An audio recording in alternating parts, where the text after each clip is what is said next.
Former Chief Business Officer for Google X, Mo Gaudat, has just explained that we're all about to be doing really weird stuff with sex robots. Just think about all of the illusions that we're now unable to decipher. But if we can convince you that this sex robot is alive, or that sex experience in a virtual reality headset or an augmented reality headset is alive, is real, then there you go. Go a few years further and think of Neuralink and other ways of connecting directly to your nervous system. And why would you need another being in the first place? And once again, there is that huge debate of, are they sentient or not? Does it really matter if they're simulating sentientism so well? Okay. Does it really matter if the Morgan Freeman talking to you on the screen is actually Morgan Freeman or an AI-generated avatar? If you're convinced that it is Morgan Freeman, we get lost in those conversations of, are they alive? Are they sentient? Doesn't matter if my brain believes they are. Let's just say this is a very significant redesign of society. It's a very significant redesign of love and relationships. And because there is money in it, what would prevent the next dating app from giving you avatars to date? A lot of people will try it. There are more than 2 million people on Replika. Does it really matter? Yes. Oh, okay, never mind then. It does. It does really matter. He's raising these questions as they should be raised. He says, look, this is going to happen very quickly. We're developing this technology quickly. He says there are 2 million people on Replika, which I assume is some weird, modern robot sex technology thing. I'm just guessing. I don't know. If any of my producers are sufficiently degenerate, please let me know in my ears if that's what it is. But he's talking about all this technology. He's saying, yeah, it's going to advance to the point that dating apps, because there's money in it, they're going to give you avatars to date. And if the person seems real, who cares whether or not he or she is real? To which I would say, I care. And you care, and we all care. Because this is not a new debate, this is a very old debate. This is a debate perhaps most famously or infamously expressed in the question that Pontius Pilate poses to Christ during the Passion, which is, what is truth? Christ says, I am truth. And Pontius Pilate, a cynic, shrugs his shoulders and says, what is truth? And now we're being presented with that choice increasingly today. Does it matter if you're living in lies and deceit and illusions, so long as the lies and deceit and illusions are sufficiently convincing and persuasive? Does it matter that they're not actually true? The answer is yes. It does matter because there is such a thing as reality. We actually have reason. We actually have moral conscience. We actually have a soul that will outlive our mortal coil. We actually will face a final judgment, and we actually have the prospect of life everlasting. Now, I know that there are going to be some secularists and materialists and libs in the audience. Believe it or not, we actually have libs who listen to this show. I appreciate them very much. Who are going to say, no, we don't really have any of that. The soul is made up, and there's no such thing as heaven or eternal life. And so it doesn't matter. As long as I can just kind of feel good for the whole time that I'm on earth, then when someday I die, I'm just going to go take a dirt nap and turn to worm food, and it's not going to matter whether I believed true things.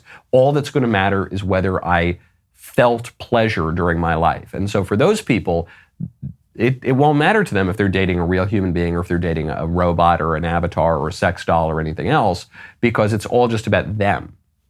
But if you have any even remotely sophisticated view of the world and you recognize that unlike 5-year-olds and in their view of the world, if you have matured beyond that and you realize that life is actually not just all about you and it's about other people and it's about things outside of you. And the very fact that we're using language right now to communicate means that there's an objective reality to which we're pointing. You're going to say, no, I don't want to marry a robot. I don't want to marry some stupid avatar. I don't want to do weird stuff with that thing that the Google guy is suggesting that I do. I'm not going to plug myself into the matrix.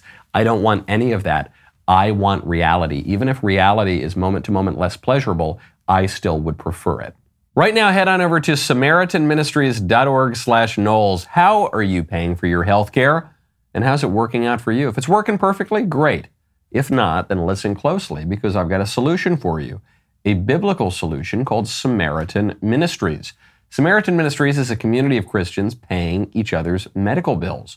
It's affordable healthcare sharing, and because it's not insurance, there are no restrictive networks. Here is how it works. When a medical need arises, you choose the healthcare provider that's right for you and have a say in the treatment you receive.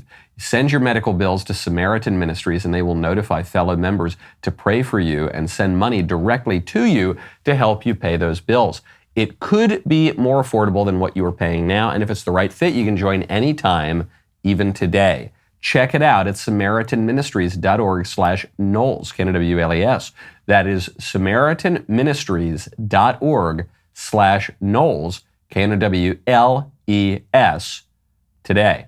Right now, text Knowles to 989898. We are days away from the Durban Accords, the greatest threat to the U.S. dollar's global dominance in the past 80 years. On August 22nd, BRICS nations, Brazil, Russia, India, China, and South Africa, are expected to announce the launch of a new international supercurrency fully backed by gold or other commodities. This is part of their long-term plan to supplant the U.S. dollar as the cornerstone of the global financial system. You can protect your IRA or 401k from the fallout from this landmark announcement by diversifying with gold from Birch Gold. Historically, gold has been a safe haven in times of high uncertainty, which would be right now.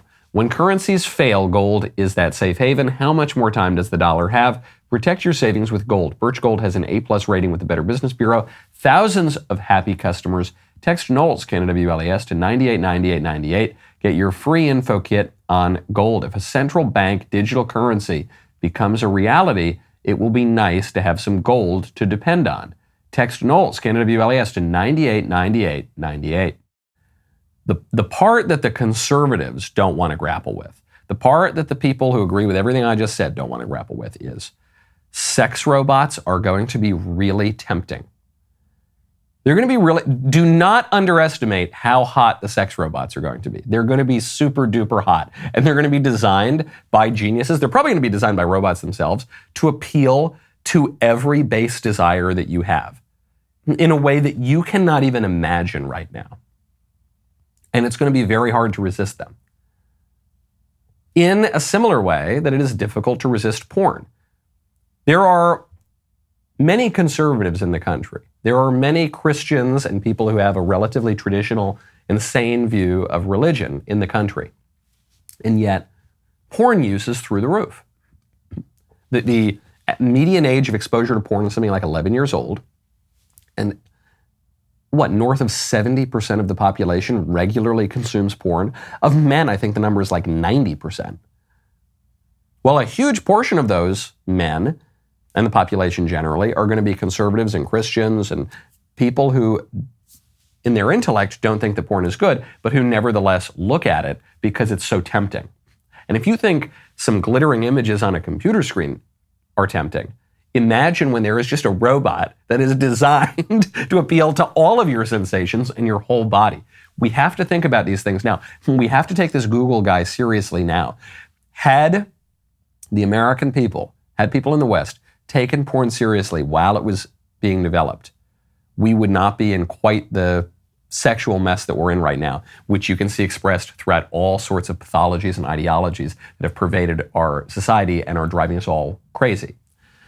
And to be fair to the American people, we actually did try to take it seriously. We passed 2 laws about it with Republican and Democrat support, passed by a Republican Congress, signed into law by Bill Clinton, the Child Online Protection Act and the Communications Decency Act, both of which were broadly struck down by liberals on the courts. So we did try, we failed, and now we've got this crazy sex stuff all over society.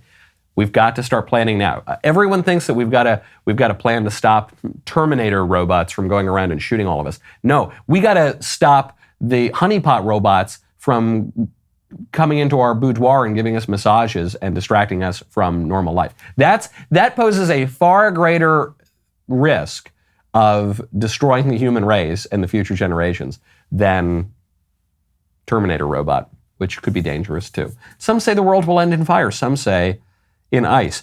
Boy, what a great clip that was. Now make sure you subscribe, ring that bell. Don't miss a single video here on the Michael Knowles YouTube channel.